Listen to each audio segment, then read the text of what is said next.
Datang ke sana, habis ngobrol-ngobrol, dia kasih ini koper. Dia tunjukin nih duitnya satu gepok gitu kan, di dalam koper. Dia tutup, kopernya dikasih ke saya, nih buat kamu.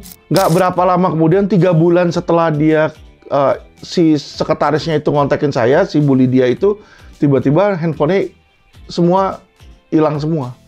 Nomornya itu nggak bisa diiniin. Saya bingung dong kenapa. Jadi Helena Lim ini sebenarnya cecerek. Dia cuma buka sebuah perusahaan money changer untuk mencuci uang haram jadi halal. Dan dia bukan cuma cuci uang emas, bro. Pasien terbesar dia adalah judi online. Gue kasih tau lu tuh belakangnya. Ya, bos besarnya. Gue kemarin ngobrol sama teman-teman gue, anak-anak Konglo ini. Oh, iya. Ternyata orang tuanya banyak yang kenal sama orang tua lo. Oh, iya. Habis itu gue lihat, waduh ini ceritanya Bro Alvin ini ternyata menarik juga ya gitu. Habis itu gue lihat kayaknya banyak hal yang kita bisa pelajarin bersama lah gitu. Iya. Makanya gue undang lu sekali lagi supaya kita bisa belajar bareng gitu. Boleh nggak sih Bro sekali lagi sharing di sini, orang tua lu siapa sih? Boleh sih, nggak masalah. Jadi kalau bokap itu orang banyak kan sih tahu ya, kalau orang zaman dahulu itu namanya Atang Latif atau Apiang Jinggo gitu. Nama Cinanya Lau Ching-ho. Nah, Lau Ching-ho ini sering juga dikenal Apiang Jinggo ini. Dulu itu punya kasino dia. Jadi zamannya Ali Sadikin, satu-satunya kasino di Indonesia itu dia yang buka. Dia bareng Ciputra, temannya Ciputra, sorry. Namanya Jan Darmadi. Jadi bokap saya, Atang Latif sama Jan Darmadi ini joinan. Buka Copacabana di situ. Kalau Jan Darmadi masih hidup sampai sekarang. Itu legal saat itu dulu gitu ya? Legal itu. Jadi memang dikasih izin untuk buka. Iya, iya. Di situ. Dan uangnya dia, keuntungannya itu disetor ke DKI. Jadi DKI ada share. Oh. Ada share di situ. Oh, jadi apa ya? Semi BUMD gitu berarti. BUMD kasino baru tahu. Jadi kayak di Singapura aja kan. Singapura juga MBS kan. gitu. Iya, MBS kan dilegalkan kan. Karena memang sama pemerintah Singapura dikasih izin. Nah, ini juga waktu itu dikasih izin. Jadi legal ini. Oke. Oke, ngerti. Nah, terus perjalanannya kayak gimana? Lu waktu kecil berarti udah tahu gitu bahwa lu anak seorang pengusaha, bisa dibilang salah satu sembilan naga lah gitu. Kepalanya malah. Kepalanya bro. Jadi bahkan. bokap itu karena pegang kasino, bukan cuma kasino doang ya, bisnisnya banyak sekali. Saya bacain nih contohnya, misalnya bank ada 2. Bank Bira sama Bank Tamara. Itu yang di Indonesia aja. Di luar negeri, Bank of Hawaii 51% dia punya juga. Di Amerika tuh nggak gampang loh bisa punya bank loh. Dia punya bank juga di sana, ya kan. Properti dia punya Ciputra. Ciputra itu dia yang modalin di situ. Metropolitan Group dulu Pondok Indah itu semua dia yang iniin. Metropolitan Group tuh ada. Termasuk gedung-gedung yang World Trade Center WTC itu dia juga yang bangun. Dia punya juga. Ya, jadi banyak sih, hotel-hotel juga banyak, bukan hanya di Indonesia, tapi juga di luar negeri. Itu saya udah tahu. Jadi waktu saya kecil, umur 2 tahun itu, tiap kali, ya memori saya paling masih tahu papa saya tuh waktu kelas 2 SD lah. Saya sering dijenguk sama papa, datang situ kan, tahu dengan, oh ini bokap gitu kan. Nah, akhirnya saya ditaruh di asrama. Waktu itu papa sama mama itu rebutan mau hak asuh saya. Kayak si Ami lah sekarang lah. Gitu ya. Nyokap nggak kasih bokap untuk ambil saya. Karena tadinya bokap mau ambil saya, mau bawa saya ke Singapura. Jadi dia gedein gitu loh. Nyokap nggak kasih. Ya udah, akhirnya tetap sama nyokap. Kelas 2 SD saya dikirim ke asrama, bro. Di Asrama Indonesia Barawa, kan asramanya? Jawa Tengah. Jawa Iya. Tengah. Oke. Nah, Karena tapi nyokap nggak bisa ngurus. Nyokap tuh masih umur nikah sama papa saya umur 16 tahun. Masih anak kecil lah istilahnya lah. Iya kan? tapi punya siblings juga yang lu kenal? Ada siblings gitu yang Nggak ada. nggak ada? Oh, Saya nggak kenal. Jadi sebelum sama saya kan papa udah punya banyak istri. Jadi nyokap tuh udah istri ke 6 apa 7 deh gitu loh. Istri muda lah. I see. Istri muda, karena dia suka banget sama nyokap, dia punya anak. Gitu. Biasanya kan orang kalau, sorry ya, misalnya punya simpenan itu kan mana mau punya anak. Ya kan dia main-main aja gitu, pakai alat pengaman. Tapi kalau sama nyokap tuh dia suka gitu loh. Oke. Nah terus jadi waktu lu kecil ya, itu tuh lu digedein berarti sama nyokap gitu berarti? Saya digedein di asrama, hampir nggak pernah sama nyokap. Nyokap tuh nggak bisa gedein anak, saya kasih tahu aja. Jadi bukannya gimana, nyokap itu terlalu kayak anak kecil. Jadi setiap kali itu dia terlalu kepatok sama hidupnya dia sendiri, sehingga dia nggak bisa membagikan kasih sayang buat anak. Itu yang saya rasakan gitu loh. Jadi setiap kali dari kelas 2 SD kan berarti saya umur berapa tuh? 6 tahun ya, 6-7 tahun lah di situ ya. Itu setiap kali liburan pun harusnya kan kita pulang dari asrama terus sama orang tua kan. Ini nggak bisa. Jadi orang tua saya tiap kali saya ketemu dia selalu pacaran sama cowok lain. Karena masih muda, bro. Jadi ntar pacaran sama cowok ini, pacaran sama cowok sono. Saya ingat waktu itu ada satu cowok konglomerat naksir sama dia yang punya pabrik botan, pabrik sarden botan, namanya Om Edi ya. Orangnya baik. Saya bilang, udah Mami sama Om Edi aja. Dia nggak mau. Dia bilang nggak suka orangnya pendek, cebol katanya. Saya bilang, lu jangan lihat orang dari penampilan. Orang ini baik. Setiap kali saya di situ, kalau cowok-cowok dia yang lain tuh nggak mau pedulin anaknya. Tapi kalau yang si Om Edi ini datang ke saya juga. Jadi bukan hanya ke nyokap, tapi ke saya juga perhatian. Ya kan, dia tahu saya suka main catur, dia bawa catur, dia main bareng, ngeluangin waktu. Saya udah lihat nih orang baik. Saya bilang, udah mau dia aja, nggak mau. Akhirnya bergaulannya jadi nggak benar, bro. Pergaulan jadi suka sama yang suka judi, suka narkoba. Akhirnya nyokap terjerumus. Jadi duit dari bokap saya dia kan dikasih dia rumah 7, toko emas 2. Rumah 7, toko emas 2, ya. Habis semua ludes. Duit yang dikasih sama bokap tuh habis semua. Oke, nah terus berarti kalau misalnya lu di asrama doang, berarti kan lu ada ketemuan setiap bulan atau setiap apa gitu sama... Setahun 2 kali kalau lagi liburan, jadi kayak liburan panjang. Oh, setahun 2 kali ketemuan sama mama, tapi sama papa ketemuannya setahun sekali gitu atau kayak gimana? Seumur hidup tuh ketemu bokap tuh baru 2 kali saya. Karena papa itu kan sibuk banget. Orangnya tuh sibuk sekali gitu loh. Buat orang yang tahu dia, bahkan dia kan ada satu satu kasus tuh sama nyobengseng atau apa tuh yang mati dibunuh. Ya kan, yang diduga katanya di belakangnya bokap saya karena persaingan bisnis. Jadi banyak sekali dia urusan, nggak ada waktu lah untuk anaknya aja, banyak begitu. Makanya dia bilang, udah saya mau ambil, dikasih nggak dikasih, ya udah dia iniin gitu loh. Sampai usia 18 tahun saya baru ketemu bokap lagi. Lulus dari kuliah, lulus dari SMA, saya pikirkan, oh udah saya kerja aja. Kebetulan saya kan juara terus di kelas, maksudnya karena pintar. Nah teman saya ini yang sebelah, saya sering ngelesin. Namanya Frankie di situ. Nah, itu ya anak orang kaya lah, developer di Bukit Gading Villa di Kelapa Gading. Jadi saya tinggal sama dia. Terus bokapnya dia nanya, "Papa kamu siapa?" Saya bilang Atang Latif. "Ah, masa?" katanya. "Itu mah orang konglomerat," kata dia kan. Akhirnya saya bilang iya, terus dipertemukan sama dia. Jadi dia ngontek. Dia ngontek tiba-tiba, "Tuh papa kamu mau ketemu kamu tuh," katanya. Ya udah ketemulah sama bokap. Ketemu bokap pertama kali aja udah nggak tahu mungkin dites atau memang bener mau ngasih, datang ke sana, habis ngobrol-ngobrol, dia kasih ini koper, dia tunjukin nih duitnya satu gepok gitu kan di dalam koper, dia tutup kopernya dikasih ke saya, ini buat kamu. Saya bilang buat apa sih, kesini bukan mau minta duit, saya kesini mau tahu papa saya, mau tahu mau ketemu mau ngobrol, saya bilang gitu kan. Oh iya oh ya udah. Saya balikin kan. Akhirnya sebelum pergi masih diselipin duit lagi gitu loh. Saya bilang saya bukan tipe yang seperti itu. Dia bilang, "Mama kamu udah saya kasih uang banyak," dia bilang gitu. Saya bilang, "Kamu kasihnya ke mama saya. Ke saya kagak ada," saya bilang gitu kan. Lah kan bener. Dia ngasih ke mama saya ketika saya masih balita, masih kecil. Kita anak-anak balita mana tahu duit, bos. Gitu. sama mama saya kerja judi tiap hari. Nyokap itu dari saya bangun tidur sampai gimana, saya lihat dia judi. Judi, ngerokok, narkoba.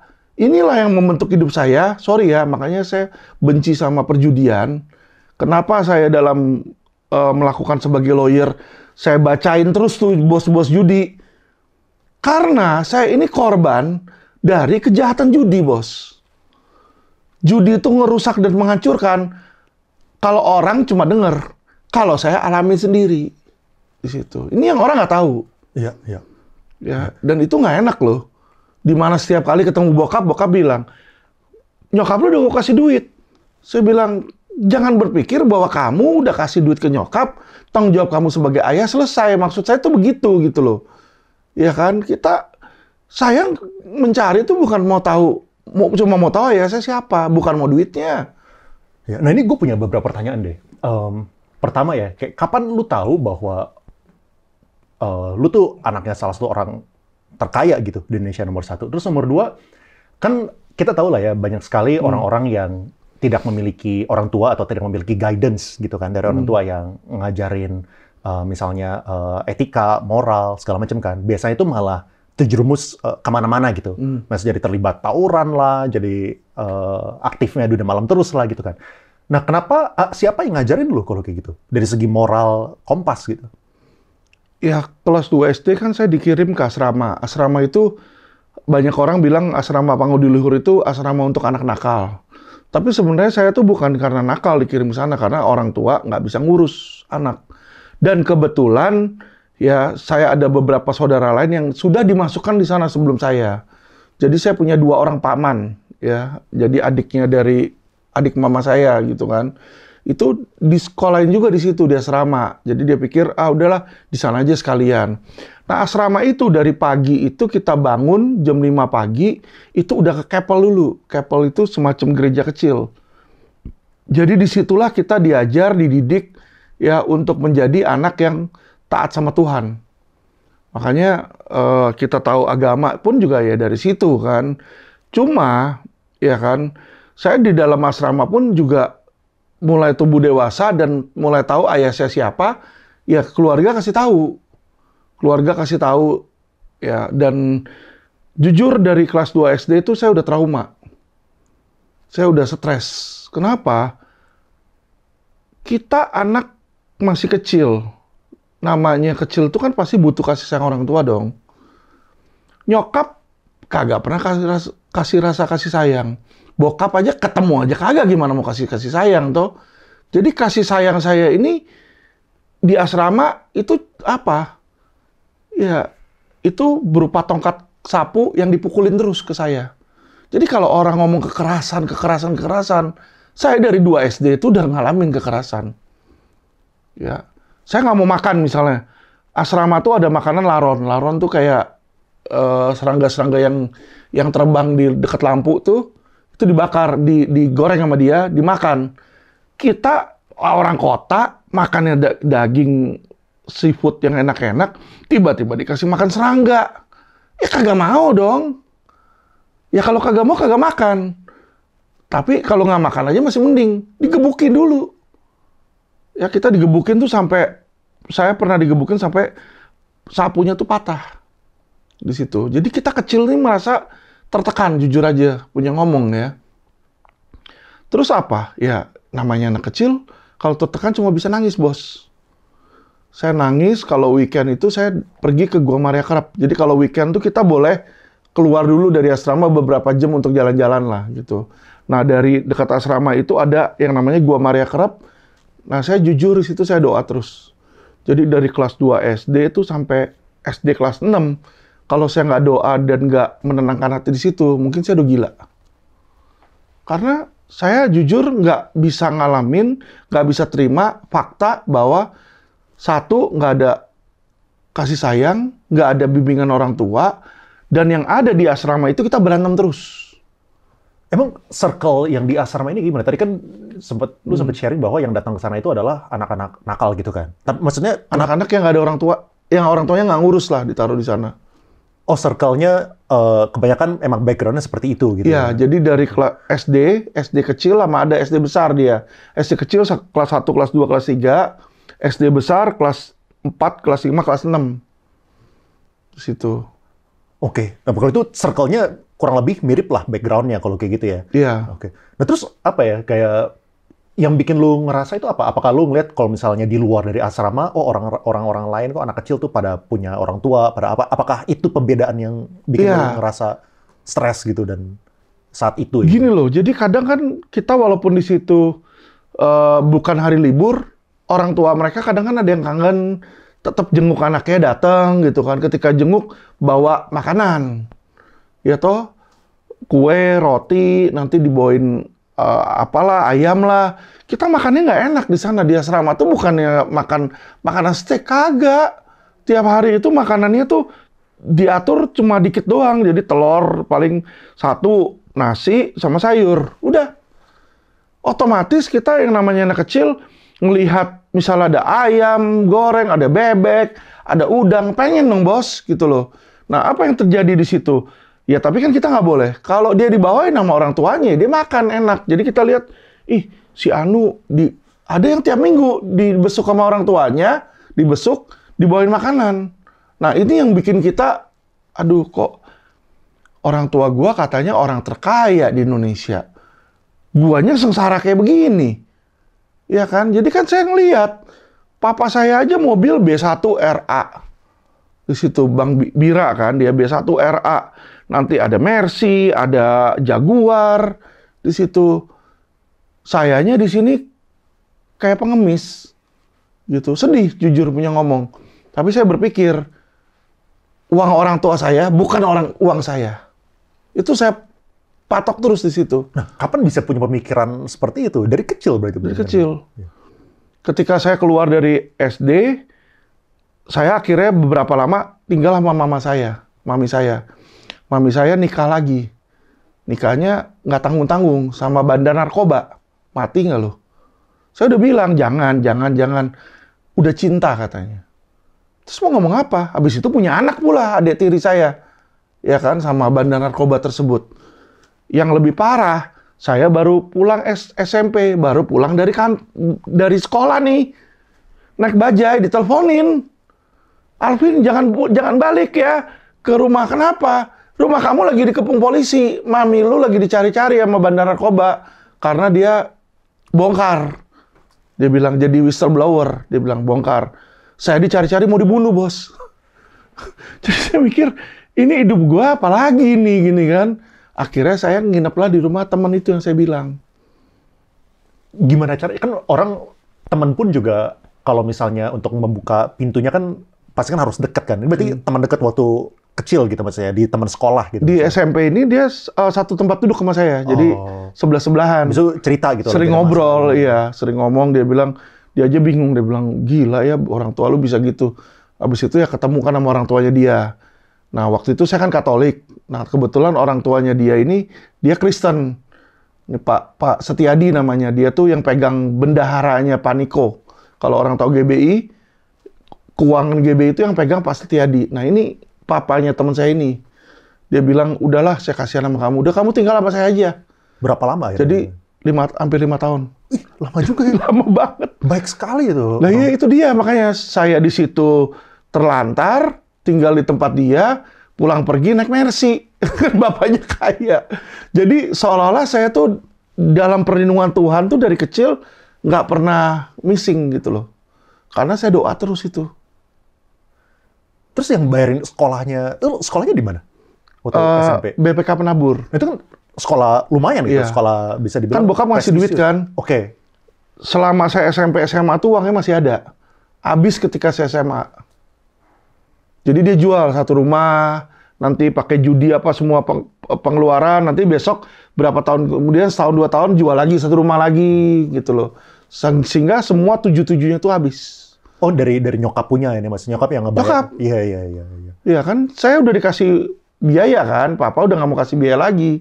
Dianggap kan lu udah punya 7 rumah, minimal lu sewain, rumah itu dapat toko emas, ada dapat keuntungan, otomatis harusnya, ya kan, cukup lah gitu. Tapi kan yang namanya orang buat judi, dia bukannya ambil dari uang sewa, dia jual lah itu si rumahnya itu. Asetnya berkurang terus. Asetnya hilang, berkurang di Iya. situ. Nah, terus lu tadi kan udah ketemu bokap 2 kali kan? Iya. Yang pertamanya itu kapan? Waktu saya ini sebelum ke asrama, SD berarti? SD. SD pertama kali sebelum ke asrama. Iya, kelas 2 itu ketemu sama dia dulu, ngobrol, apa. Jadi kalau bokap datang tuh naik Jaguar, saya kan selalu lihat BIRA gitu kan. Oh, bokap datang seneng Oh, gitu kan. B1RA, BIRA, oke. Iya, Bira. Iya. Kan dia punya Bank Bira, Bank Iya, Indonesia iya. Raya. Nah, dia punya plat nomor tuh B1RA. Kalau dia datang situ, BIRA datang. Oh, bokap langsung ke depan saya. Seneng gitu loh. Namanya anak kecil ya. Iya, Kita laki-laki. Iya, benar. Nah, terus abis itu, oke, lu tinggal sama di rumah teman lu itu, abis itu lu ketemuan sama bokap kan? Iya, pas lulus kuliah, pas lulus SMA. Lulus SMA. Iya, SMA. tadinya kan rencana ditanya dengan sama keluarga ini kan. Iya. Kamu gimana nih habis SMA mau kemana? Karena si Frankie mau ke Australia. Saya bilang, saya mau kemana? Saya kerja aja, saya bilang. Karena setelah itu saya udah mulai kerja. Saya cari. Lulus SMA udah mulai kerja? Udah mulai kerja saya. Di situ. Karena nyokap udah bilang, saya udah nggak ada duit buat lanjutin sekolah kamu. Ya sudah. Saya mah terima aja. Maksudnya, lah terus mau gimana? Ya kan? Iyalah, umur segitu kan. Umur Iya. Ya sudah. SMA. Nah, terus kan ketemuan. Abis itu dikasih duit. Lu nggak ngerasa gini gitu, kayak, oke, ini mungkin bisa jadi turning point nih. Saat itu kan pasti kan dari nyokap, duitnya udah habis, lu mau dikasih duit, kok kenapa malah mikir nggak mau gitu? Karena ini kan bisa aja dipikir, oke, ini bisa buat gua uang sekolah atau apa gitu. Saya dari kecil nggak pernah kekurangan uang. Jujur punya ngomong untuk mencari uang. Waktu SD pun, walaupun saya ditekan kayak begitu, saya kan dikasih uang jajan sama nyokap, ya kan? Saya kumpulin, saya beli coki-coki. Coki-coki harga 25 perak, saya jual di asrama 50. Jadi celengan saya, duit saya banyak.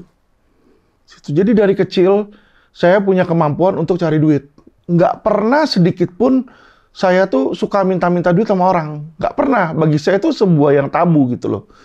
Minta duit. Kita dikasih otak, kita dikasih tangan, kita dikasih tubuh, terus kok kerjaan kita minta-minta. Kalau kita punya kemampuan ya kenapa kita nggak cari duit sendiri gitu loh. Jadi saya selalu merasa bahwa nggak pernah ketemu orang tua, ketemu misalnya waktu saya di luar pun gitu kan, saya sendirian di Amerika, itu saya banyak yang naksir sama saya anak-anak konglomerat bro, ya. Dan saya punya teman dekat namanya Rudy. Rudy bilang, Vin, lu kayak gua aja, dia bilang. Dia kan orang Manado, dia bilang. Orang Manado tuh punya prinsip gitu loh. Hidup senang-senang, mati masuk surga, kata dia kan. Nah, gimana caranya lu bisa senang-senang, bisa kaya, kata dia. Lu kan kagak punya duit, lu kawin sama orang kaya, dia bilang. Lu bener dia ngomong gitu. Gue bilang, hah? Dia bilang, iya lu lihat bini gua. Gua udah keker, dia bilang kan. Bini gua cewek kan. Keluarga dia nggak ada cowok. Dan gua kawinin yang paling tua. Jadi gua pasti penerus bisnis dia. Bener aja ketika gua udah nikahin, mertua gue datang ke gue diajarin apa segala macam, dan sekarang gue yang menguasai kerajaannya. Dia bilang, lu mau nggak nih ada temennya dia, saudaranya kayak gitu juga, cewek nih, pengusaha, punya kapal apa segala macam. Dia bilang, lu nikahin aja itu, tuh cewek nikahin naksir sama lu, dia bilang gitu kan. Tapi dari kecil nggak tahu kenapa saya nggak ke situ, ya. Jadi nggak ngelihat dari hal material, makanya tergoda juga kagak sih, biasa aja. Kalau kita melihat nggak ada chemistry, saya nggak bakal mau itu sekaya apapun. Oke, nah terus cerita bisa ke Amerikanya kayak gimana? Jadi SMA itu kan udah selesai, saya lulus SMA nih, terus saya udah mulai kerja. Nah mungkin ya bokapnya si Frankie ini yang saya ngelesin tiap hari, Iba lah mungkin, namanya dia orang Kristen kan. Saya tinggal sama dia, mungkin dia udah anggap kayak anak atau kayak saudara lah gitu kan. Makanya dia temuin saya sama papa saya. Karena dia berpikir nih, ini Frankie bentar lagi udah mau ke Australia, saya di situ kan juga aneh gitu. Biasanya kan saya kemana-mana berdua sama Frankie. Tidur aja berdua di situ kan, tinggal sama dia kan. Akhirnya dia kontakin papa saya, ketemu di situ. Saya dikasih duit, saya nggak mau. Dia bilang ya udah, nggak berapa lama saya ditelepon sama sekretarisnya dia, Ibu Linda namanya. Si Lydia, Ibu Lydia. Ibu Lydia bilang, bokap lu suruh lu tuh lanjut sekolah lagi. Ya udah, kita nurut aja, namanya anak ya. Datang ke sana, diurusin paspor saya segala macam. Saya ngelihat yang namanya waktu mau ngurusin visa, itu kan dia minta rekening koran. Saya lihat rekening koran papa saya, dia udah bingung. Gua gak pernah ngeliat duit sebanyak ini, nolnya sebanyak ini. Gue bilang, ini bokap gua bener-bener kaya berarti kan. Datang ke sono juga nggak banyak bacot. Maksudnya si yang interview cuma bilang, kamu anak Atang Latif. Cuma ya udah cetuk. Dia bilang, ini anak orang konglomerat, kagak mungkin lu ke sono ngapain kan? Memang sekolah kan. Nah bokap bilang, ya udah kamu di luar negeri di Amerika, sekolah aja yang baik, yang bener. Nanti selesai dari sana, bantuin papa di usaha papa. Dia ngomong gitu. Jadi saya berpikir toh, makanya itulah kenapa saya ambil kuliah jurusan perbankan awalnya, ekonomi. Terus setelah kayak gitu, ngerasa nggak sih, wah kalau dulu mungkin hidup gue tuh nggak ada arahan gitu kan. Sekarang ketemu papa lagi, reconnected, mungkin sekarang udah dikasih arahan yang jelas nih gitu. Apakah ada feeling seperti itu saat itu? Sebenarnya malah ada apa ya namanya ya, ada pergumulan bro. Jadi waktu itu saya sempat dikasih uang untuk di Amerika kan. Jadi waktu kita mau ke Amerika, di sana kan dikasih traveler check. Jadi kalau misalnya saya perlu makan atau perlu apa, itu bisa pakai traveler check itu. Saya ingat waktu jumlahnya $5.000. Jadi dia kasih dalam bentuk dolar, traveler check, kayak American Express gitu. Masing-masing 100 lembar, $100, denominasi ada 10 atau 100 lembar ya di situ ya. Totalnya $5.000. Nah, saya dulu ada teman baik. Teman-teman baik saya namanya Ferry dan beberapa teman-teman lain. Dan saya masuk semacam kayak klub motor lah. Pachinko lah, kayak pachinko gitu kan. Kalau malam-malam trek-trekan gitu kan. Jadi udah punya kehidupan sendiri kan. Tiba-tiba ke Amerika, teman saya bilang, lu ngapain ke Amerika? Udah lu di sini aja, kata dia kan. Minta sama bapak lu, minta modal aja. Jadi nggak usah sekolah lagi, minta modal untuk supaya apa? Untuk supaya lu bisa usaha. Buat apa lu sekolah lagi, kata dia, kuliah lagi kan. Mikir, oh iya juga ya gitu loh. Terus kalau saya pergi kan ninggalin semua kehidupan dan kita masuk kehidupan baru yang gue nggak kenal sama sekali. Bro, itu sesuatu yang gede loh. Gue datang ke Amerika itu sendirian lagi. Sendirian, temen kagak ada, saudara kagak ada. Dan yang pilihin tempatnya juga dia. Jadi dia bilang ke Santa Barbara ya nanti. Apa itu Santa Barbara juga gue kagak tahu. Lu bener, kita kagak tahu kan, tiba-tiba lu ke Amerika aja gitu kan. Sama siapa? Kagak ada siapa-siapa, sendirian. Lu mikir nggak coba kalau kayak begitu? Nggak ada saudara, nggak ada teman, tiba-tiba dijebruk ke situ. Ya, terus gue tanya, tinggal sama siapa? Sama host parent. Jadi 6 bulan pertama, saya di Santa Barbara itu untuk belajar Inggris. Ada program EF School, ya, English First. EF School sama host parent di situ. Kita ya agak jadi pikiran juga dong.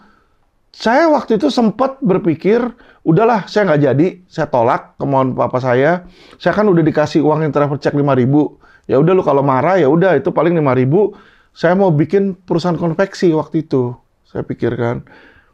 Tapi nggak tahu kenapa ya namanya kita kalau udah dalam lingkupan Tuhan ya kita tuh dikasih arahan gitu loh.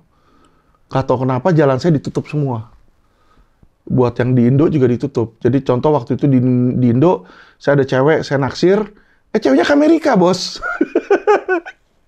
Aneh kan gitu kan. Jadi yang teman-teman pergaulan tiba-tiba, loh ini hilang. Ke Amerika. Jadi mikir ya udahlah gue ke Amerika aja dah. Kan gitu. Terus ketemu orang juga teman dia bilang, lu goblok, lu ngapain lu di sini? Jadi bos kecil. Bapak lu itu Taipan gede. Lu jangan jadi bos kecil, lu bikin konveksi. Malu-maluin, gue pikir. Iya juga ya. Ya udahlah gue ikutin aja deh. Akhirnya Saya ke sana. Saya challenge diri saya. Jadi datang ke Amerika pun, saya langsung tanya sama orang-orang, sekolah yang bagus di sini mana? Waktu itu kan kebetulan Santa Barbara di California kan. Oh ada UCLA, UC Berkeley, Stanford, kata yang paling bagus. Gua harus bisa masuk yang paling bagus. Gua challenge diri saya, masuk ternyata kan. Gitu loh. Jadi kita ya mulai ada semangat tuh ketika saya ke Amerika. Kerjanya saya tiap kali itu belajar terus. Diajakin orang-orang dugem, saya nggak mau. Teman-teman banyak di situ. Ada yang punya anak Alfamart, Pak Budi Susanto, itu kan. Itu tiap hari tuh ngajakin gue dugem, bos. Naik mobil gonta-ganti, besok Ferrari, besok Lamborghini, besok... Anak orang kaya semua lah di situ lah. Ya namanya di Amerika kan. Cuma saya berpikir kalau saya di sana seneng-seneng, saya nggak sekolah, gue beda sama orang-orang ini. Kalau dia nih, nggak ngapa-ngapain aja, memang dia pewaris tahta. Kalau saya anak dari istri muda, gua nggak punya hak. Saya udah tahu dari awal gua nggak punya hak. Uang orang tua gua bukan uang gua. Uang orang tua gua bukan uang gua. Gua harus cari uang sendiri. Jadi saya tanamkan itu di otak saya, sehingga dari kecil itu saya selalu cari uang sendiri, bro. Menariknya itu ya, lu udah punya prinsip mindset seperti itu waktu kecil gitu. Waktu kecil. Iya, nah terus setelah kayak gitu, kayak gimana? Berarti kan udah lancar dong, misalnya duitnya udah ada, udah lulus kuliah, terus mulai berubahnya kapan? Jadi itu kan saya umur 18 ya, saya ke Amerika itu awal di F-School 6 bulan, dikasih biaya $5.000. Terus, jadi saya tuh dapat uang dari bokap saya hitungin. Berapa aja, itu cuma 3 kali doang. Pertama $5.000 itu, terus kedua saya dikasih 30.000 US. Itu untuk 1 tahun pertama di Santa Barbara City College. Jadi lulus dari EF School, kita kuliah. College dulu, nggak bisa langsung masuk universitas. Karena college itu gampang. Di Santa Barbara City College. Nah, ketemulah teman-teman di sana. Ya, kalau orang kayanya itu yang punya, itulah yang punya Kings Photo tuh. Indra, Lester, itu anak-anaknya mereka tuh ketemu saya di sana. Dia kan di Brooks Institute kan di sana. Sama ada Budi Cokro juga ketemu di sana. Willem yang punya Taman Safari juga di sana, Barbara City College di sana ya. Jadi pergaulan saya ya anak-anak orang kaya lah di situ. Tapi kalau mereka naikannya mobil-mobil mewah, saya di sana naik MRT, bos. Beda kelas. Tapi ya kalau weekend gitu kadang kita kumpul bareng di pantai bareng, barbecue bareng lah gitu kan. Nah, ya udah kita di sana sekolah dan ya kalau mereka lebih banyak senang-senangnya, kalau saya lebih banyak belajarnya. Oke. Di situ. Nah, terus tadi kan bilang 3 kali bayarnya kan. Terus stopnya kapan emangnya? Oke, jadi tahun pertama itu kan Santa Barbara City College. Orang-orang biasa cuma 12, satu semester tuh 12 kredit. Saya 24 saya ambil. Oh. Jadi hanya dalam waktu 1 tahun setengah, saya udah lulus. Semua 4.0, ngelamar ke Berkeley, diterima. Di Berkeley, saya bilang, gue mau ke Berkeley. Saya masuklah ke Berkeley kan. Baru 6 bulan di Berkeley, di situ, funding dari bokap, stop. Jadi bokap kasih lagi sekali, dia bilang, ini gue kasih lu untuk yang terakhir, kata dia. Diceritain kenapanya? Iya. Usaha bapak lagi kesulitan. Kamu coba berusaha sendiri. Kalau dia bisa selesaiin masalah dia tetap akan kasih biayain kamu. Jadi bukannya dia nggak mau biayain. Dia bilang dia sedang kesulitan, kamu harap introspeksi, bukan introspeksi maksudnya coba cari usaha lah gitu kan. Cari solusi sendiri. Saya bilang oke, saya bilang ya karena memang bukan karena bokap mau lepas tangan. Kondisi dia.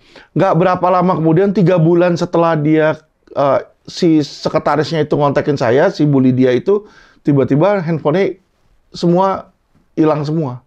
Nomornya itu nggak bisa diiniin. Saya bingung dong kenapa. Saya lihat berita. Oh ternyata papa saya kabur ke Singapura. Jadi terlibat kasus BLBI.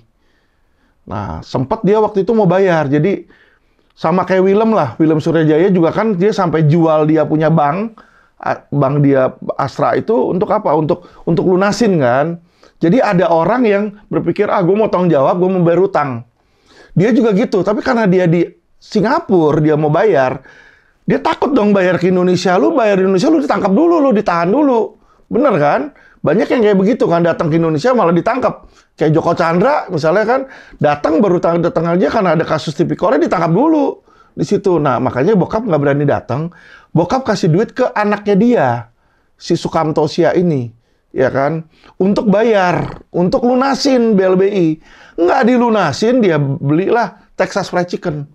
Akhirnya bokap sempet balik, kasih tahu, ya kan, di backup waktu itu sama ada siapa kok bintang 3 deh di situ, mantan ketua kepala BNN di situ kan. Akhirnya dia laporin tuh anaknya itu masuk penjara. Orang bapak lu laporin anak? Laporin. Lah gara-gara dia jadi celaka semua. Celaka bukan bokap doang, seluruh keluarga kita jadi celaka. Dan nama kita jadi buruk dong, tetap dong nama keluarga. Orang mau dilunasin kok, lu malah pakai buat bikin bangun kerajaan lu. Mending kerajaan lu sukses, Texas sampai sekarang kagak jalan kok. Kan lu lihat, Texas mana berhasil sekarang. Dulu pertama kali keluar, booming. Kalau di Amerika, Texas Chicken tuh church chicken bro, sama. Mau dia punya logo. Tapi kan nggak mungkin di sini dibilang ayam gereja. Makanya dibikinlah Texas Chicken, namanya diganti. Nah, terus gimana caranya? Terus akhirnya berarti lu sambil kuliah, sambil kerja, cari duit buat bayaran. Itu kan mahal gitu buat biaya college. Orang biasanya kan ngambil student loan. Iya. Gitu kan.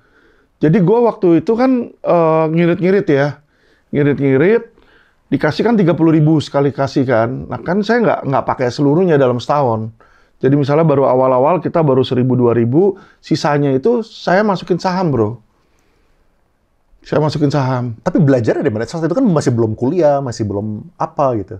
Nah, karena saya melihat keadaan kayak begitu kan, saya tuh mulai kerja di sana. Sebenarnya nggak boleh kerja.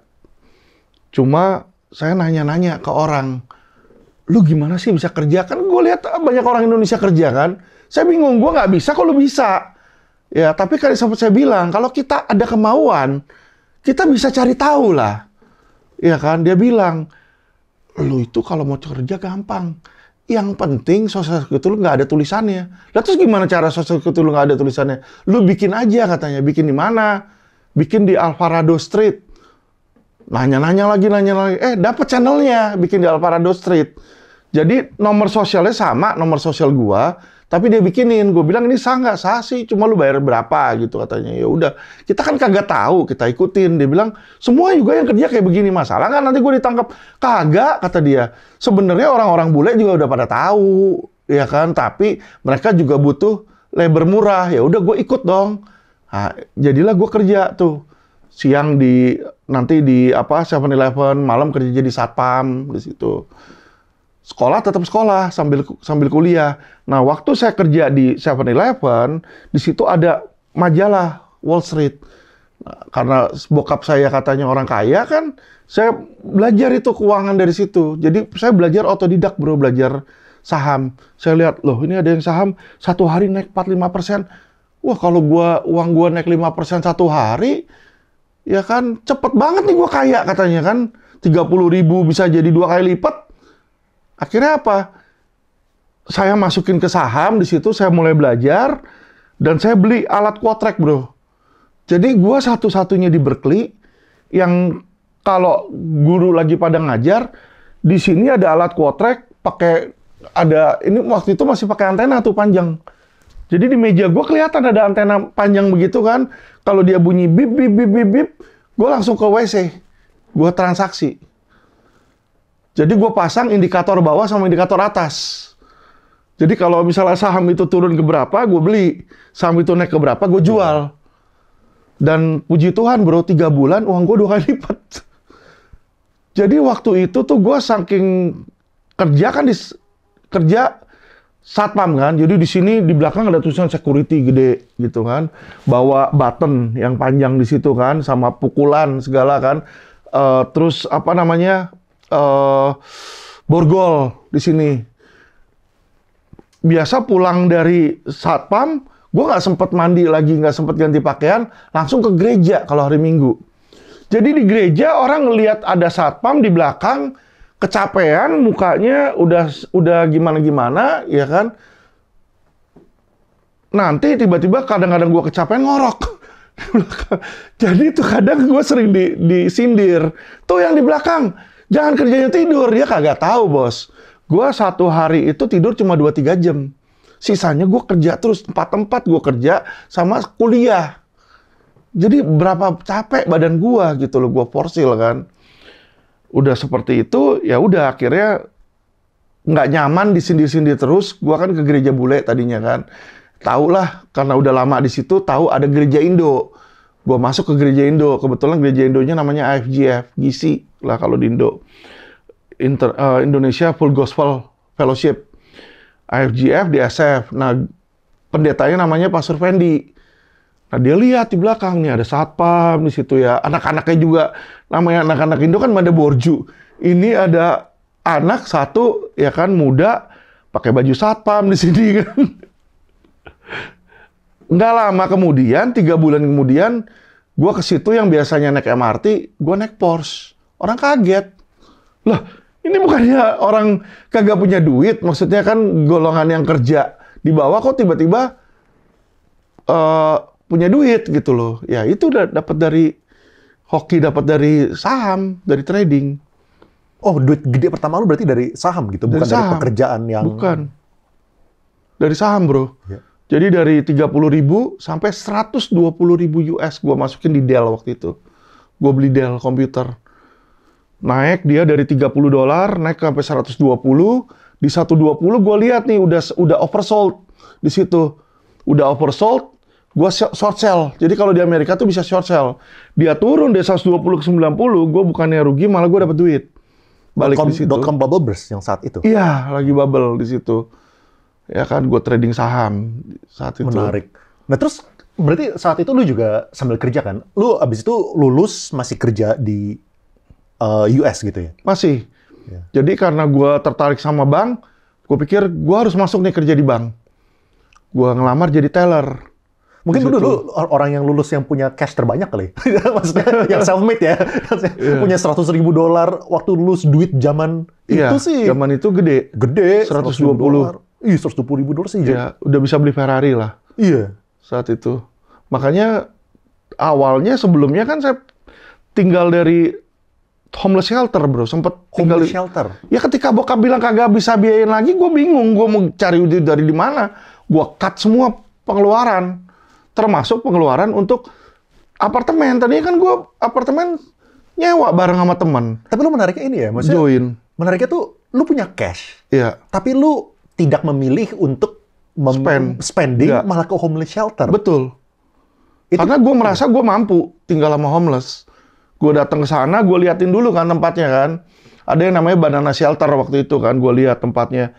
Ya orang-orang nggak punya duit di situ, tapi masih oke lah kayak asrama. Jadi satu tempat itu cuma rame orang di staffing gitu. Gue pikir berarti Tuhan selama ini udah siapin gue di asrama tuh sama kayak di homeless. Kenapa gue mesti ini kan? Tinggal nanti makannya gue jatah. Gue beli maling ham di sana $1. Ini satu kaleng. Tuh gue bagi buat 3 kali makan. Pagi, siang, malam nih. Gue potong 3. Beli nasinya banyak, makannya nasinya banyak, dagingnya secuil aja gitu. Itu udah belajar dari pas di Amerika. Karena makanan lain mahal, bro. Sedangkan kalau daging ham itu murah. Terus karena gue kerja di 7-Eleven kan dia ada microwave. Jadi gue tinggal microwave aja udah matang gitu daging ham. Itu soal dalam pemikiran bahwa lu butuh 30.000 ini sampai lulus gitu maksudnya? Gue butuh untuk hidup, gue belum tahu mesti ngapain. Tadinya gue nggak kerja. Ketika bokap bilang kayak begitu, gue bilang gue stop dulu lah. Iya dong, dia bilang lagi ada masalah dan nggak akan ngirim lagi, belum tuh bisa ngirim. Ya gue mendingan gue stop dulu sekolah, gue kerja, gue preserve itu duit. Kalau memang ternyata dia nggak bisa ngirim, gue masih bisa hidup. Gue ini negara orang, bos. Masa gue di situ jadi maling? Kan lucu. Kalau kayak begitu kan gue nggak mau gitu loh.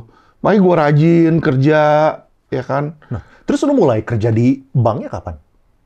Nah, tadi awalnya kan kerja di 7-Eleven, jadi kasir kan. Gue pikir gue kalau kerja jadi kasir, jadi satpam, gue nggak akan jadi orang, pemikiran gue. Kalau gue mau kaya, gue harus kerja di tempat di mana duit itu dimultiplikasi. Ya itu adalah di bank, pemikiran gue ya. Gue kan masih SMA, lulus SMA, baru kuliah, kagak ada yang dukung, cuma pemikiran sendiri aja kan. Gue lihat duit di bank itu banyak duit. Berarti untuk gue kaya, gue harus tahu kerja di tempat yang banyak duit itu. Akhirnya apa? Gue ngelamar kerja di situ, jadi teller, diterima karena gue udah punya pengalaman kasir di 7-Eleven, di Trader Joe gue jadi kasir kan. Jadi pengalaman untuk jadi teller dan customer service tuh gue udah ada. Kerjalah mulai gue jadi teller tuh di Wells Fargo, gue dikasih kesempatan. Kebetulan kepala cabangnya itu imigran juga, orang Filipino. Karena di Asia dia lihat gue Asia, gue rajin, dia suka gitu loh. Walaupun dia tahu lah harusnya gue nggak boleh kerja di situ. Mereka tuh tahu ini orang, ya kan misalnya ini orang sebenarnya illegal imigran. Gue kan out of status, gue itu sebenarnya visa gue hanya boleh di Amerika kalau gue sekolah. Kalau kita nggak sekolah, itu kita out of status, itu sebenarnya nggak boleh di situ. Dia tahu, tapi gue cerita sama dia ya, orang tua saya gini-gini. Dia maklum, malah dia mau bantu. Kerjalah gue di situ. Asal orang baik, orang mau niat, orang mau terus belajar, berusaha, jalan terbuka aja. Jalan terbuka bro. Iya. Gue juga bingung gitu loh. Gue di sono kadang ngomong Inggris, orang kagak ngerti. Waktu gue pertama kali kerja di Wells Fargo, jujur Inggris gue masih berantakan. Lah iyalah, kita awalnya kagak ada pikiran mau keluar negeri kok. Lu 6 bulan emang lu sehebat apapun lu di F-School dari nggak bisa langsung jadi bisa. Kan nggak mungkin 6 bulan lu jadi nggak bisa jadi bisa kan. Terus gitu bisa loh. masuk ke bank itu sebelum lulus kuliah berarti? Sebelum lulus kuliah, boro-boro kan drop out dulu. Drop out dulu. Gua 1,5 tahun di Santa Barbara City College, 6 bulan di Berkeley, drop out. Oh, terus nggak dilulusin berarti? Atau balik lagi lulus suatu saat? Drop out, di Amerika dulu, kerja, kumpulin duit, habis itu baru kuliah lagi.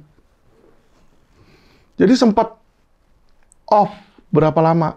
Iya, iya. Nah, terus kan yang gue pengen tahu juga mungkin secara karir kali ya. Kan lu kan dari teller. Iya. Kok bisa seorang imigran yang out of status bisa suatu saat dipercaya menjadi level VP gitu? Perjalanannya kayak gimana? Ya itu dia, miracle ya, namanya keajaiban dari Tuhan. Kalau memang udah direstuin ya, nggak ada yang bisa nutup bro. Gua aja bingung dari teller ke VP, Vice President, cuma dalam 2 tahun. Orang kagak ada tuh 2 tahun kayak begitu. Jadi gua waktu jadi teller, gini loh, gue melihat kan, gimana sekarang teller. Posisi selanjutnya apa sih? Personal banker. Ya, PBO atau CSR, itu di atasnya teller tuh. Gue datengin kepala cabang, gue bilang, Pak, cewek waktu itu kepala cabangnya di Wells Fargo, Josie namanya cewek, ya orang Filipino. Josie, sekarang kan saya teller nih, ya kan? Coba aku mau tahu gimana sih caranya saya untuk naik pangkat ke CSR. Jadi gaji saya bisa lebih tinggi, gue bilang gitu kan. Kenapa kalau lu mau CSR? Ya iya, biar dapat penghasilan lebih lah gitu. Oke, dia bilang, kalau lu bisa jadi teller 10 terbaik, gue jadiin lu CSR. Oke, saya tanya, kriteria untuk teller terbaik itu apa? Ya udah, lu jualan kartu kredit aja, kata dia. Jadi, tawarin kartu kredit. Oke, berapa? Seminggu 10, kata dia. Oke, seminggu 10. Ya udah. Nah, udah dapat dong target dong di situ. Nah, saya lihat cara orang jualan kartu kredit kan, saya awalnya ikutin cara mereka, ya kan. Orang datang ke teller saya mau cairin cek. Jadi kayak misalnya kan banyak orang, saya dapat gaji nih, ceknya jadiin duit. Ya kita iniin sambil nawarin kan, Pak, mau kartu kredit nggak? Gitu kan. Itu kita nawarin 100 orang, ya yang nolak 100 orang. Kagak ada yang mau. Dia bilang, nggak mau, gue nggak mau ngutang, nggak mau ini. Gue bilang, ini kalau kayak begini, kapan gue naik pangkat? Semua nolak. Dan mereka bilang, ya memang susah jualan kartu kredit. Bahkan kadang-kadang ada klien, ada orang, customer yang datang ke kita punya teller, ya kita tawarin, marah-marah. Udah lu jangan banyak bawel, gue cuma mau cairin cek. Udah lu jangan nanya apa-apa, kasih gue duit gue mau jalan lagi. Orang Amerika kan begitu, bos. To the point. Gitu to the point. Mereka to the point. Mereka sebenarnya nggak marah, cuma maksudnya, Lu ngapain nawarin gue jualan? Gue nggak mau. Udah, lu shut your mouth gitu kan. Ya kita ngerti kan di situ. Ya kepala cabang gua di belakang sama wakil kepala cabang ketawa-ketawa ya senyum-senyum aja dia bilang. Nah, lu tahu kan maksudnya kan lu jadi teller gitu kan.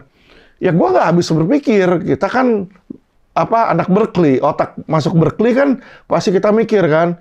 Gua pelajarin deh itu kartu kredit, keuntungannya apa, benefitnya apa. Berikutnya dia datang, gua nggak nawarin kartu kredit lagi, bos.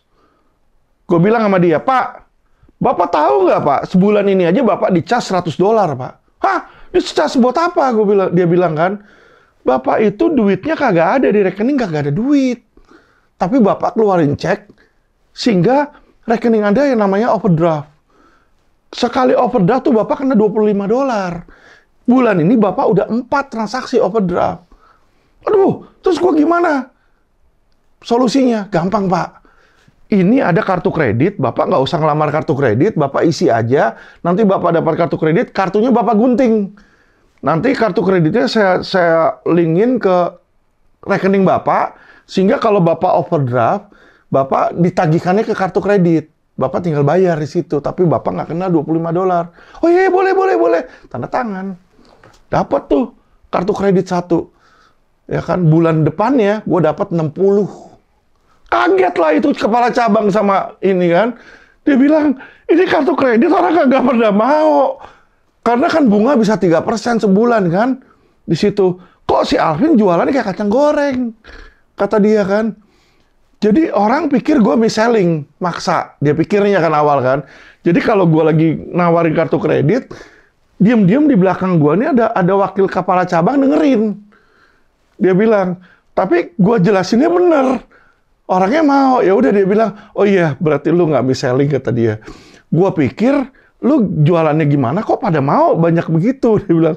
Padahal gua nggak ngerti lu ngomong bahasa Inggris siapa, tapi mereka tanda tangan. Ya udah, selama lu jelasinnya bener, gua no problem, kata dia. Ya udah, akhirnya gua jadi nomor 1 customer service. 3 bulan kemudian gua tagih ke kepala cabang. Jos, lu bilang katanya 3 bulan gua juara nomor 10, ranking 10. Gue dapat nih, gue bukan ranking 10 nih, nomor 1 di state. Di California. Di California. Di seluruh California. Di state. Kagak ada bos yang 1 minggu lu jualan 60 kartu kredit. Konstan. Gue doang di situ kan. Karena gue jualinnya dengan cara berbeda. Approach gue berbeda. Disitulah, ya kadang orang nggak berpikir. Yang membedakan orang sukses sama orang nggak sukses tuh di situ, bro. Something simple. Sama-sama jualan kartu kredit. Tapi cara penawarannya berbeda. Lu memandangnya kalau awal pertama kali orang nawarin kartu kredit, nawarin kartu pembayaran buat gesek ke sana. Kalau gua kagak, gua nawarin bagaimana cara lu menghemat, tidak kena biaya overdraft dengan melingkan kartu kredit lu dengan rekening bank lu di situ. Jadi inilah gua belajar thinking outside the box. Dari situ, makanya dari situ karir gua naiknya tinggi. Menarik. Mungkin final message nih, bro. Dari pengalaman lu semua ini ya, kan lu lahirnya dari salah satu konglomerat lah, dan dengan semua pengalaman hidup lu yang ups and downs-nya gitu ya. Apa sih kira-kira values yang lu pengen tanemin ke Kate, anak lu gitu? Gue selalu ajarin dia, ya, bahwa aset terbesar lu itu bukan warisan orang tua lu. Gue bilang sama Kate, lu tuh beruntung. Gue akan kasih lu aset. Gue akan kasih lu warisan karena gue banyak duit, bos. Dan gue banyak properti. Ya kan? Di Amerika juga gue punya properti. Uang di Singapura gue ada, uang di Amerika gue ada. Gue bilang kan. Tapi lu jangan lihat dari situ. Gue akan kasih lu, ya kan, aset terbesar lu, yaitu apa? Karakter dan kemampuan lu untuk cari duit. Ilmu. Gue bilang sama anak gue, ya kan, kalau lu punya kemampuan untuk menghasilkan, nggak peduli lu semiskin apapun, lu nggak punya modal, lu akan bisa kaya, gue bilang. Orang kan banyak berpikir, gue untuk jadi kaya itu, gue perlu modal dari orang tua, modal dari temen. Bos, gue bangun LQ Indonesia Law Firm tanpa modal dari gue 1 sen pun. Gue bangun FQ Indonesia tanpa modal dari gue 1 sen pun. Modal gue pakai modal temen gue, orang-orang yang gue kenal. Gue bilang, gue mau bangun perusahaan ini, gue melihat lu punya duit, ya kan, gue mau lu ikut. Ketika dia melihat kita punya kemampuan dan punya integritas, orang berani, bos, taruh duit. Gue bilang sama anak gue, itu yang akan menjadi bekal lu. Gue bilang, makanya kenapa ketika anak gue sekarang namanya naik, itu jadi modal dia, bos. Orang juga ngeliat Kate, wah nggak mungkin Kate itu tukang tipu. Ya kan? Orang kalau misalnya suatu saat Kate mau bisnis, dia nawarin teman-teman kuliah dia misalnya, gue yakin kok pasti banyak yang percaya dan ikut join. Karena itu dia sudah punya modal di situ. Bukan modal dari orang tuanya, bukan. Tapi nama dia itu sudah terbentuk. Nah ini yang gue bilang sama orang, ya kan? Ini yang paling penting. Jadi jangan sampai lu bentuk nama lu, tapi di dalam fondasi yang kosong, bos. Contoh Helena Lim. Helena Lim dia bangun, tapi uang itu dari uang hasil kejahatan. Jadi lu bangun udah bagus, kelihatan dari luarnya bagus, tapi tidak ketahuan bahwa fondasinya ini kroak. Makanya gue bilang sama anak gue, ya kan, apapun yang lu harus lakukan, lu harus cek dulu bahwa itu adalah sesuatu yang benar. Kalau itu sesuatu yang salah, melanggar hukum, dan kira-kira ini bakal ngerusak hidup lu, stop. Walaupun betapa betapa membuainya itu hal. Contoh misalnya lu dapat banyak duit dari judi. Lu udah tahu nggak mungkin lasting. Ya kan, ya stop. Kalau nggak stop, nanti suatu saat lu pasti habis semua itu. Oke, ini gue pengen dig deeper mengenai yang PT Timah ini nih, bro. Kita tahu lah ini suatu case yang mengagetkan kita semua di Indonesia kayaknya ya, terutama gara-gara ada Crazy Rich sama ada suaminya selebriti gitu kan. Dan kayaknya kan lu lumayan ngikutin case ini kan dari awal kan, makanya gue juga pengen ngertiin yang lebih dalam. Tapi backstory-nya ya bro ya, ini kan PT Timah ini adalah 65%-nya itu milik MindID, pemerintah. Betul. Gitu kan. PT Timah ini jualan apa sih sebenarnya? Jualan timah bro, dia nambang. Jadi PT Timah ini adalah nambang di mana dia dikasih IUP. IUP tahu kan? Izin Usaha Pertambangan. Jadi lu dikasih izin perusahaan si PT Timah ini karena kan punya negara. Dia bisa menambang dari tambang di situ bahan baku timah. Dimasukinlah dijual ke smelter. Dijual. Nah, ini yang dia lakukan sebenarnya itu dia tambang, dijual ke smelter. Tambang jual ke smelter. Oke, nah dia punya target itu tiap tahun. Oke. Nah terus kenapa lu bisa ngikutin case ini? Ini adalah white collar crime, bro. Kita namanya orang di bank, sorry ya, kita udah tahu segala jenis white collar crime itu gua udah hafal luar kepala. Lu white collar crime di pertambangan, atau di real estate, atau di jasa, itu kita udah tahu semua celah-celahnya di mana. Apa yang dia bisa lakukan. Jadi di dalam pertambangan seperti ini, yang dia lakukan ini sebenarnya pencucian uang. Dia mau cuci duit. Apa? Cuci duitnya gimana? Ya kan? PT Timah ini, dia ada kuota. Misalnya 1 juta ton, misal. Ya kan? Dia cuma kerjain mungkin setengah atau lebih kecil. Sisanya dia ambil dari pertambangan ilegal, bro. Tambang-tambang ilegal ini kan perlu di smelter. Masuklah ke sini, dia jual lah. Jadi tambang ilegal ini dia jual ke PT Timah. Lu ngerti nggak? Untuk sesuatu yang haram ini menjadi halal, lu perlu cuci. Dijual ke PT Timah. Di PT Timah ini ada pertambangan ilegalnya, contoh kayak yang si Harvey Moise punya, itu juga pertambangan ilegal. Banyak tambang-tambang ilegal, makanya sekarang kan banyak istilah tambang ilegal. Mau emas, mau pertambangan emas. Kemarin di podcast gua, baru gua ngomongin tentang pertambangan ilegal emas, contoh. Ada pertambangan orang punya main asal dirampok. Karena pertambangan itu bro, lu kalau udah ngomong tambang, lu udah bukan ngomong M lagi, tapi lu ngomong T. Berapa triliun? Udah triliunan duitnya. Jadi main ya, backupnya itu semua jenderal. Dijual ke sini, nah uangnya ini kan harus dicuci. Cucinya di mana? Di money changer, punya Helena Lim. Jadi Helena Lim ini sebenarnya cecerek. Dia cuma buka sebuah perusahaan money changer untuk mencuci uang haram jadi halal. Dan dia bukan cuma cuci uang emas, bro. pasien terbesar dia adalah judi online. Gue kasih tau lu tuh belakangnya. Ya, bos besarnya makanya kabur. Dia di belakangnya pertambangan ini ya Harvey Moise ini juga di belakangnya ini yang nge-backup ini power kekuasaannya bro. Oke, nah ini yang gue belum paham ya. Kan kayak contohnya keluarganya Harvey Moise lah, Sarah Dewi, itu kan sebelum case ini pun mereka pun juga orang yang udah berduit. Gitu kan. Harvey Moise juga sama, bukan orang yang bisa dibilang butuh uang lah sebenarnya gitu. Mereka udah kaya dari dulu, apalagi Harvey Moise kan yang ya gue tentunya nggak kenal dan yang gue tahu kan mereka beliau memiliki perusahaan batu bara gitu kan. Betul. Nah yang gue nggak paham, kenapa orang yang udah punya banyak duit, mereka membutuhkan mencari uang dari hal yang seperti ini yang bisa mengakibatkan kejatuhan gitu. Buat apa? Mereka kan sebenarnya nggak butuh gitu. Gini bro, ini sudah berlangsung bukannya baru. Sudah 8 tahun. Ya, modus ini juga orang-orang udah tahu. Kayak contoh lah, lokasi judi darat. Ya. Kalau lu lihat judi darat, kalau di Jakarta itu lagi nanti yang ditangkap. Kalau nggak di Mangga Besar, di Robinson, ya itu lagi. Orangnya pemainnya itu lagi. Nanti udah ditangkap, tutup, buka lagi. Hal yang sama bro. Jadi kalau lu berpikir bahwa, oh Harvey Moise punya bisnis yang bersih. Itu yang dia mau orang-orang lihat.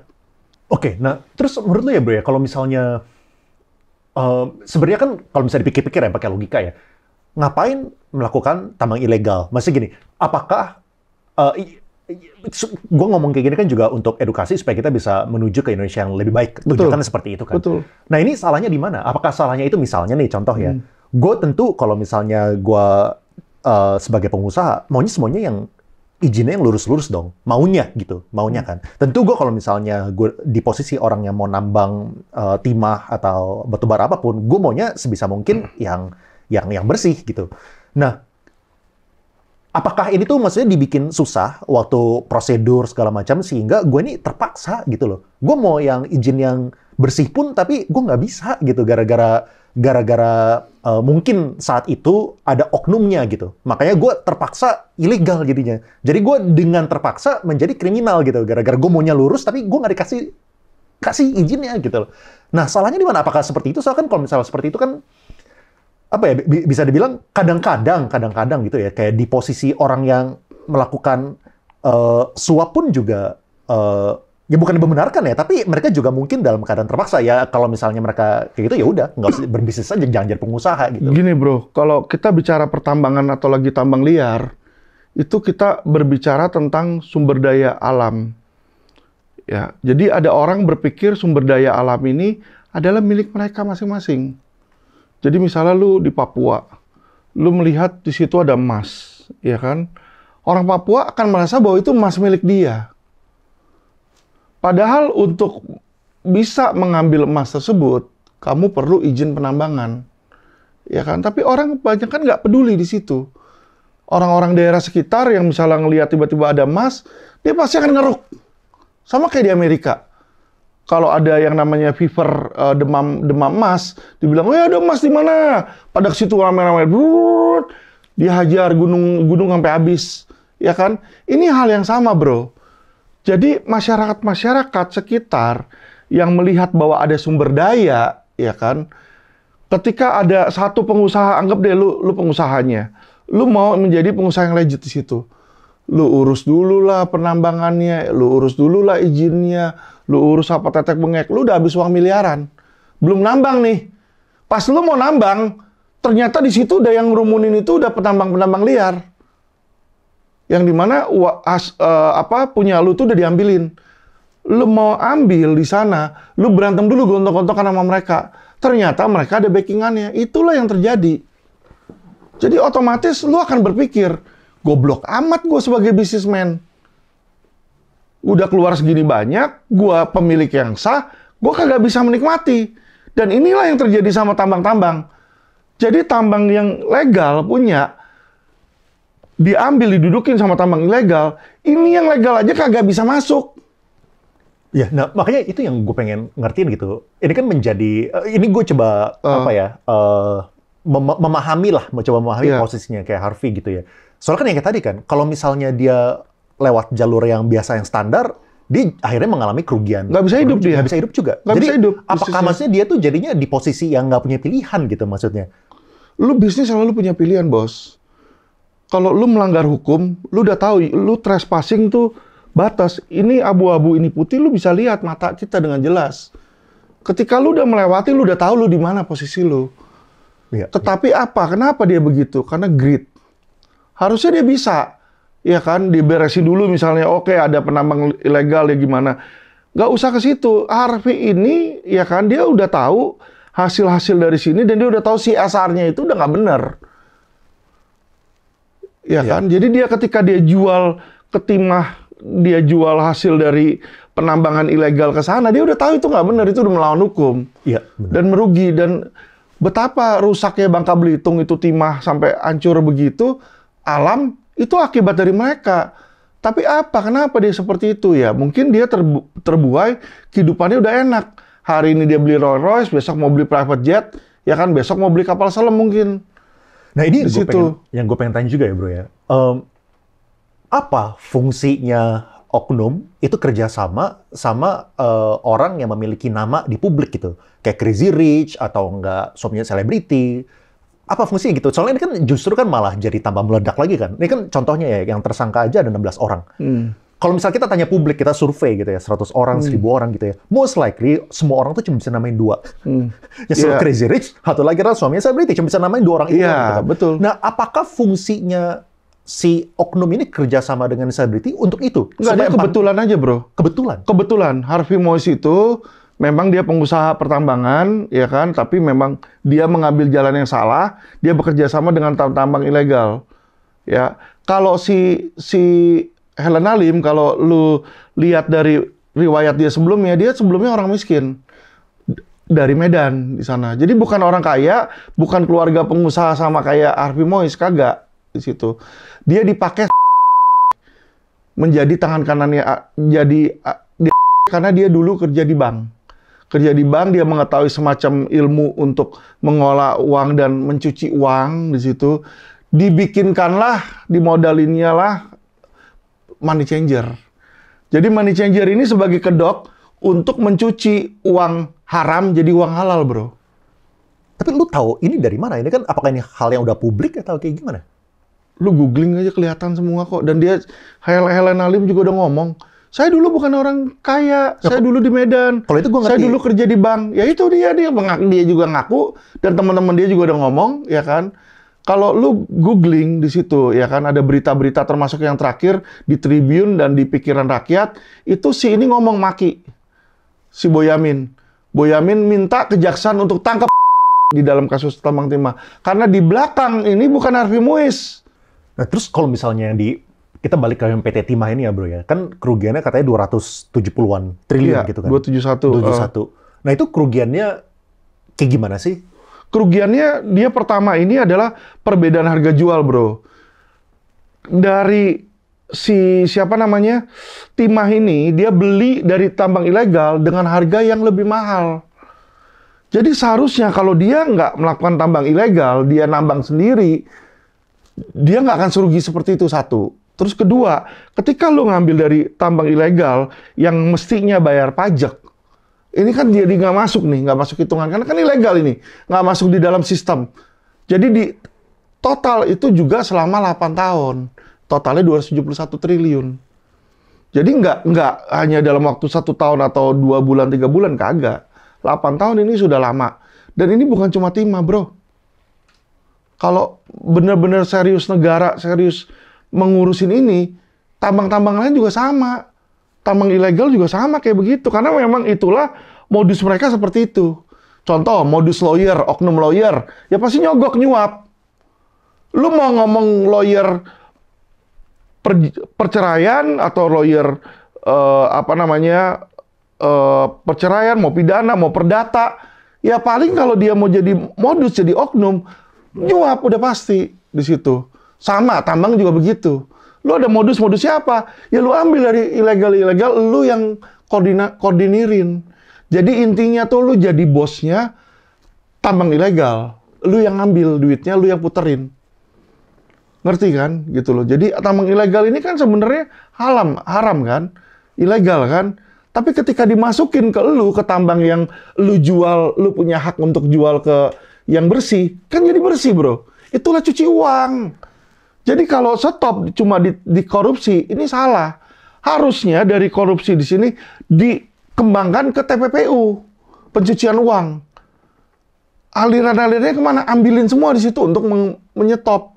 Karena 271 triliun selama 8 tahun sudah menjadi apa? Sudah menjadi private jet-nya anaknya Harvey Muiz, udah jadi tasnya Hermesnya si Sandra Dewi. Ya kan, dia kan kagak kerja. Bener nggak? Kalau dia kagak kerja, kalau nggak dapat dari suaminya, dapat dari mas selingkuhannya, kan kagak mungkin. Dia kan kagak punya selingkuhan. Dapat dari suaminya. Suaminya uangnya harus hasil korupsi. Berarti dia pencucian uang bukan? Pencucian uang pasif. Pencucian uang itu ada aktif dan ada pasif, bro. Pasif itu ketika lu nggak tahu bahwa itu uang hasil pencucian. Tapi lu secara pasif, lu ikut serta. Kalau aktif lu udah tahu, lu ikut sembunyiin. Nah, apakah ada kemungkinan, ya kita nggak tahu ya rumah tangganya orang seperti apa. Tapi kan namanya suami istri kan bisa aja ada yang nggak ngomongin tentang kerjaan, ya kan? Atau nggak, ya mungkin tahu, ya kan? Main timah, batu bara, tapi bahwa itu detailnya itu ilegal segala macam, apakah ada kemungkinan tidak mengetahui gitu? Gini bro, kalau lu bicara secara hukum, ya apa yang namanya asas legalitas, lu tahu nggak tahu, lu dianggap tahu. Itulah hukum. Nggak bisa bilang, apa ada undang-undang baru ya? Sekarang nggak boleh ya kumpul kebo. Sekarang kumpul kebo boleh kan? Nanti nggak boleh bro, dengan adanya Undang-Undang Nomor 1 tahun 2023. Itu nggak boleh kumpul kebo, ada pidananya. Terus lu bisa nggak tiba-tiba lu ditangkap terus bilang, oh gue nggak tahu, sekarang gue nggak boleh kumpul kebo. Gue pikir boleh, nggak bisa. Itulah asas legalitas. Sejak undang-undang itu diadakan, lu tahu nggak tahu, ngerti nggak ngerti, lu dianggap tahu. Hal yang sama dengan TPPU. Lu kagak tahu itu uang hasil korupsi atau tidak. Ketika lu masuk di situ, lu dianggap tahu. Makanya ada pasifnya. Lu bisa kena di situ. Nanti tinggal dilihat seberapa derajat keterlibatan lu. Ya kan? Apakah memungkinkan lu tidak tahu suami lu dapat uang dari mana di situ kan? Anggap aja deh dia punya ini. Bisa aja dia bilang dia tahu, tapi minimal nih sekarang pertanyaan gue, ketika lu udah tahu bahwa itu uang hasil korupsi, lu harusnya balikin nggak ke negara? Lu balikin apa nggak? Balikin. Ketika dia kagak balikin, berarti kan dia memang berniat memiliki. Itu aja simpelnya. Gue berani jamin belum tentu Sandra Dewi sekarang udah tahu bahwa itu uang hasil korupsi, dia ke KPK dia balikin uang aset yang dia dapat dari lakinya, nggak mungkin. Ya kita berharap suatu saat lu punya kritikan bisa dicerna dengan baik, bisa didengerin, dan ini bisa menjadi introspeksi lah ya, terutama buat presiden selanjutnya juga. Betul. Supaya bisa, ya kita benar-benar bisa menuju Indonesia emas lah. Ya, maunya sih gitu. Maunya kayak gitu. Siap. Ya kan kita juga lakukan podcast ini juga, lu sharing juga tujuannya untuk supaya Indonesia bisa lebih baik lah. Iya. Tujuannya seperti itu. Ya, paling gitu bro. Thank you banget atas waktunya udah sharing-sharing semua ini. No problem. Thank you udah datang lagi. Thank you so much ya bro ya. Oke, thank you bro.